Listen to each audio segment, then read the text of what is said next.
Boa noite, galera. Hoje nós vamos estudar um assunto muito importante, tanto para a ciência política quanto para a teoria geral do Estado, que é o processo legislativo, que é a forma como é feito nossas leis, nossos atos primários que vão definir obrigações jurídicas para todos, com efeito erga omnes, com efeito para todos, ok? Nós vamos falar um pouco sobre processo legislativo, quais são as normas e vamos falar hoje sobre medidas provisórias, ok? Processo legislativo, o conceito jurídico que eu trouxe foi do Alexandre de Moraes. Peguem aquele resumo que eu passei para vocês, vão lendo, vão acompanhando. Quem tiver a possibilidade de imprimir, é bom que vocês imprimam e no próprio resumo vocês vão fazendo anotações que vocês acharem pertinentes. Esse é o melhor jeito de vocês estudarem para vocês conseguirem apreender tudo que eu estou tentando falar. Beleza? Vamos lá então. Processo legislativo, conceito jurídico, conjunto ordenado de disposições que disciplinam o procedimento a ser obedecido pelos órgãos competentes na produção de leis e atos normativos que derivam diretamente da própria Constituição. Moraes Alexandre D. Isso aí é como a gente faz a citação, né? Quem falou isso foi o ministro do Supremo Tribunal Federal, Alexandre de Moraes, tá bom? Grande constitucionalista. Ele definiu o que é o processo legislativo.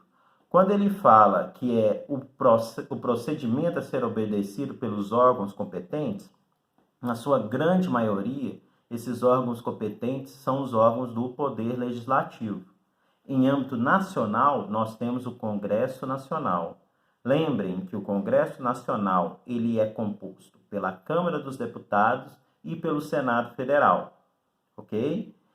No âmbito estadual, nós temos a Assembleia Legislativa, tá? Que é onde trabalham os deputados estaduais na Assembleia Legislativa. E a nível municipal, nós temos a Câmara dos Vereadores, que é onde trabalham os vereadores.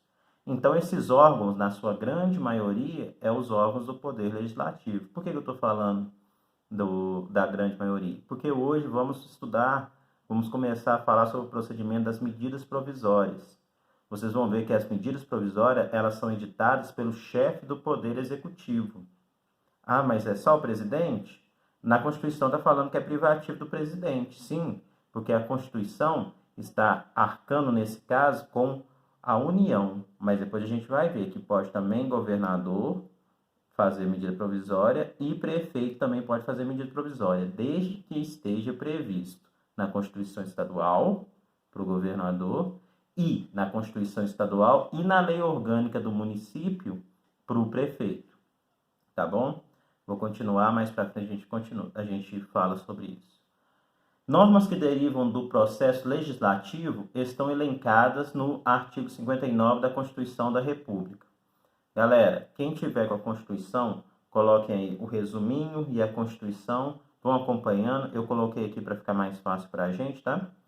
Coloquei o artigo 59 da Constituição fala: o processo legislativo compreende a elaboração de emendas à Constituição, leis complementares, leis ordinárias, leis delegadas, medidas provisórias, que é o que a gente vai estudar hoje, decretos legislativos e resoluções. Ok? Coloquei aqui, já falei sobre a definição do Alexandre de Moraes, que é um ministro do Supremo Tribunal Federal, e agora vou citar um outro ministro do Supremo Tribunal Federal, também constitucionalista, que é o Luiz Roberto Barroso, que diz que as 7 espécies elencadas no artigo 59 da Constituição são atos normativos primários, que, como a lei, têm aptidão para inovar a ordem jurídica, criando direitos e obrigações. O que significa quando fala que é atos normativos primários? Que a sua validade deriva exatamente da Constituição. Ok? São atos cuja validade derivam imediatamente da Constituição. Ah, professor, não entendi.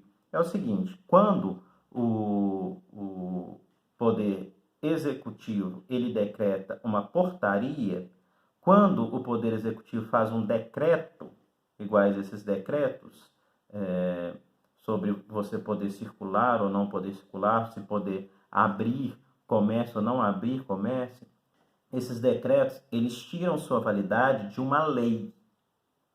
Eles tiram sua validade de uma lei. O prefeito, ele não pode fazer um decreto tirando a validade se não tiver uma lei que o regule, ok? Uma lei que dê poder para eles. Agora, a lei, ela é um ato normativo primário. Ela não depende de outro ato. A lei ordinária, a medida provisória, quando o presidente ele decreta uma medida provisória, ele não precisa de uma lei permitindo que ele faça isso. Ele pode fazer a medida provisória com força de lei, isso é interessante mencionar. Por quê? Porque essa forma normativa deriva da própria Constituição, por isso ele é um ato normativo primário, assim como a lei, ok? Aí nós vamos ter aí diferença entre lei ordinária, lei complementar. Vocês vão ver que a diferença é muito sutil quando a gente for estudar cada uma delas, tá bom? Por quê? Porque todas são atos normativos primários, que não precisa de outra autorização para serem feitas. Só precisa seguir o processo legislativo, que é o que a gente vai estudar hoje, ok? O que é o processo legislativo? Procedimentos que os entes têm que seguir para fazer essas fontes normativas primárias, ok? E por uma questão didática, nós vamos começar com a medida provisória, né? Coloquei aqui que medida provisória é uma inovação primária na ordem jurídica, promovida pelo chefe do executivo ad referendum do parlamento. O que significa isso? O chefe do executivo ele tem essa prerrogativa de fazer uma medida provisória com força de lei. Porque no Estado Democrático de Direito, quem tem o poder de fazer uma lei não é o Poder Executivo. Na tripartição clássica de Montesquieu, lembram disso? Que o poder deve ser dividido em três, é a tripartição do Montesquieu. O poder legislativo, que é o poder que faz a lei. Então, por que o executivo ele pode fazer? Por que ele pode fazer uma medida, né, um ato normativo com força de lei? Ele faz de uma medida excepcional, de uma forma excepcional. É uma função atípica do Poder Executivo fazer medidas provisórias. Vocês vão ver, então tem essa característica. Medida provisória é sempre excepcional, ou seja, excepciona o processo legislativo ordinário. Toda vez que vocês ouvirem essa palavra ordinário é comum, normal. Então, a regra é uma lei ordinária. Sim, pode falar, a regra é uma lei ordinária. A exceção são as outras. E a gente vai ver mais para frente. A medida provisória é uma exceção. O artigo 62 da Constituição atribui ao Poder Executivo a função atípica de adotar medidas provisórias com força de lei, observando os requisitos da relevância e da urgência, submetendo-as de imediato ao Congresso Nacional. As medidas provisórias serão editadas pelo Presidente da República e o manejo adequado da medida provisória depende da obediência simultânea a dois pressupostos legitimados para a sua edição: relevância e urgência. Então, você sempre vai fazer uma medida provisória quando ela tiver relevância e quando ela for urgente. Tão logo é editada a medida provisória, já começa imediatamente a produzir efeitos, pois é um ato normativo pronto e acabado, elaborado pelo Presidente da República e que possui força de lei. Quando o presidente ele faz a medida provisória, quando ela é publicada no Diário Oficial, ela já está valendo, tá? Mas não é ad referendo? Sim, o Congresso Nacional, Câmara dos Deputados e o Senado Federal vai analisar depois. Como sua produção de efeitos é imediata, a medida provisória deve, ato contínuo à edição, ser encaminhada para apreciação e posterior manifestação do Congresso Nacional, que pode aprová-la e convertê-la em lei ordinária ou rejeitá-la, quando então seu texto será encaminhado para o arquivo e não poderá constituir objeto de nova medida provisória na mesma sessão legislativa, nos termos do artigo 62, parágrafo 10 da Constituição Federal. O que está falando aqui, gente? Quando o presidente ele faz a medida provisória, ela já está valendo. Só que ele tem que, de uma vez, publicar e mandar para o Congresso Nacional. Mas para onde? Congresso Nacional é um prédio grande, né? Para onde que ele manda? Primeiro para a Câmara dos Deputados, tá? A Câmara dos Deputados ela vai decidir sobre essa medida, se ela vai entrar ou não entrar, não vai virar lei ou não vai virar lei. Então, notem, medida provisória não é lei. Medida provisória, ela tem força de lei, só que ela só passa a ser lei depois que ela é analisada, ela é referendada, a palavra referendada, pelo Congresso Nacional, que é o poder que tem a atribuição típica de fazer uma lei. Conseguiram entender isso? É o que está escrito no próximo parágrafo, né? A medida provisória tem força de lei, mas lei não é, pois lei é ato nascido do poder legislativo, que se submete a um regime jurídico pré-determinado na Constituição, capaz de inovar originariamente a ordem jurídica, ou seja, criar direitos e deveres, enquanto que a medida provisória, apesar de criar direitos e obrigações, direitos e deveres, não nasceu no poder legislativo, ou seja, não é fruto de uma representação popular. Vocês podem falar, mas o presidente foi eleito popularmente, sim, mas ele foi eleito não ele foi eleito não por vários grupos de pessoas, ele não tem uma representação popular tão forte quanto os representantes do povo que estão no Congresso Nacional, ok? Ah, mas por que isso? Porque o presidente da República foi eleito para ser um gerente e não para criar atos normativos primários, atos normativos erga omnes que têm valor para todos, ok? Essa atribuição é feita apenas ao poder legislativo. E é por isso que a medida provisória ela não é lei.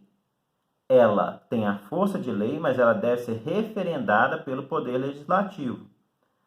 Coloquei aqui no outro parágrafo, esqueci de comentar, mas é bom a gente sempre falar. Ou o Congresso ele aprova a lei, ou ele rejeita. Se ele aprovar, ele pode fazer algumas emendas, né? E ela vai virar lei. Se ele não aprovar, aí a gente tem um problema. A medida provisória já nasceu com força de lei, ok? E o que acontece com os atos que foram praticados entre a edição, a publicação da medida provisória e o final, a rejeição? Isso daí é uma matéria que a gente vai ver que o Congresso Nacional tem a obrigação de fazer um decreto legislativo, falando como que vai ficar essas resoluções. E se ele não fizer esse decreto legislativo, explicando como que vai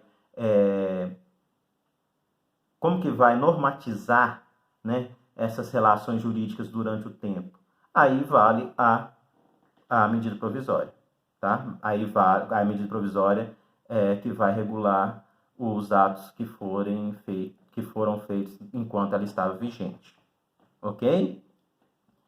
Entenderam ou não? O presidente da República faz a medida provisória. Assim que ela é publicada, ela já está valendo. Ok? Lembra de uma medida provisória, por exemplo, do Temer, que falava que o estabelecimento comercial pode aceitar cartão de crédito de preço diferente do dinheiro ou do cartão de débito. Isso foi uma medida provisória bem recente do governo Temer. Antes não podia, antes tinha que ser o mesmo preço. Aí vamos supor, essa medida virou lei, tá? Essa medida provisória virou lei. Mas imagine se não virasse. O que ia acontecer com todas aquelas pessoas que fizeram isso? Que fizeram uma compra? A gente simplesmente vai aceitar dessa forma? Depende. O Congresso Nacional, a Câmara dos Deputados e o Senado Federal, que irão ver como que deve ser regulamentado. Eles vão fazer um decreto legislativo. E se eles forem omissos? Se eles não se manifestarem, se eles não fizerem um decreto legislativo a respeito disso, então vale a medida provisória durante aquele tempo. Entenderam? Mandem questões para mim, mandem dúvidas para mim, quem não tiver entendido. A medida provisória, em muito, se assemelha ao antigo decreto-lei. Gente, isso é interessante, viu?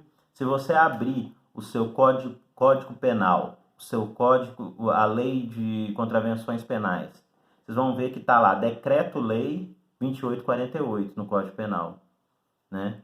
A lei de contravenções penais é o decreto-lei 3688. Por que decreto-lei? Porque antigamente não tinha medida provisória.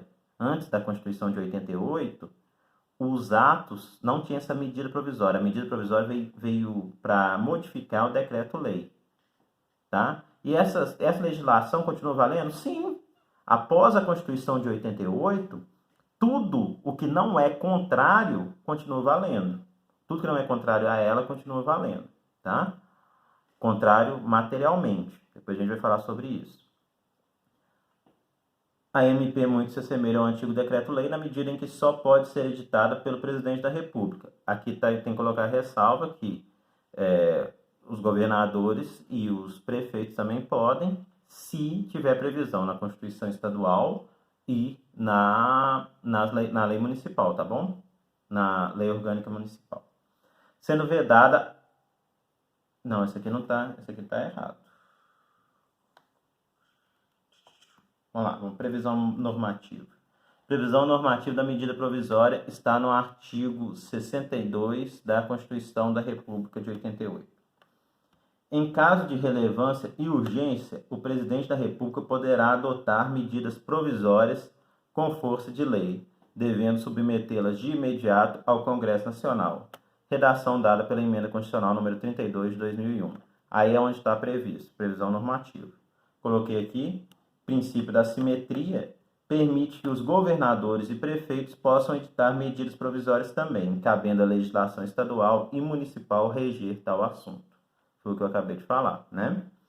Além da previsão na Constituição Estadual e ou na Lei Orgânica Municipal ou Distrital, devem ser estabelecidos os mesmos requisitos básicos previstos na Constituição Federal, como a necessidade de urgência e relevância à posterior submissão do ato ou controle do Poder Legislativo correspondente e as vedações. Tá. Primeiro eu vou começar no artigo 62 lá. Primeiro, tem que ser um caso relevante e urgente. O presidente da República vai poder adotar essas medidas provisórias com força de lei. Ok? São dois requisitos que tem que ter. Devendo submetê-las de imediato ao Congresso Nacional. Ele já manda direto para a Câmara dos Deputados primeiro e depois vai para o Senado Federal. O que é o princípio da simetria que eu coloco? O Brasil é uma federação. A gente já falou sobre isso. Se o Brasil é uma federação, um Estado federativo, nós temos os entes da União, dos Estados e do município. Se está na Constituição Federal, que é uma Constituição para toda a República, né, não é só uma Constituição da União, só que ela só trata de âmbito federal. Sim, porque ela deixa os estados, por meio de suas constituições estaduais, e os municípios, por meio de suas leis orgânicas, regerem o que eles acharem, entenderem mais adequado. Porém, existe um princípio da simetria que fala o seguinte: se tem na Constituição Federal, pode ter na Constituição Estadual e pode ter na Constituição do município. Ok? Isso é que é o princípio da simetria, para ficar simétrico. O mesmo que pode em âmbito federal, pode ser previsto em âmbito estadual e em âmbito municipal. Ok? Falaremos na próxima gravação sobre alguns procedimentos exclusivos da medida provisória.